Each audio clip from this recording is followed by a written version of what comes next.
咁第二樣嘢咧就係關於佢個濾材啦。咁有啲濾水話我點勁，但係佢得一兩種濾材。咁你水入面咁多嘢，千奇百怪，你唔係話靠一兩樣嘢就可以處理到噶嘛？佢可能係處理到，但係佢唔係一個專業嘅咯。咁我哋就要好似呢一種咁樣，佢專業嘅嘢，我哋處理啲專業嘅問題。咁譬如話，佢有一種啦、兩種啦、三種啦、四種嘅唔同嘅濾材喺一支芯入面，然後咧佢仲可以裝埋咧其他啲拼埋一啲唔同嘅濾芯組合，甚至乎可以一路加到3支唔夠加到4支，4支唔夠加到5支，5支唔夠加到6支，甚至乎咧我哋曾經試過啲客係裝過9支嘅。不過呢個係國內喺新疆嗰邊嘅。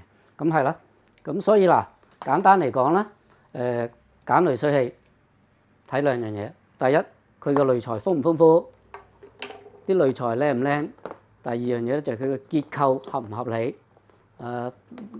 合理嘅意思就係話，可唔可以俾佢有足夠嘅時間同啲水去接觸，等佢可以執走入面啲垃圾，等佢啲手腳可以快啲，可以將啲水咧潔淨度提高。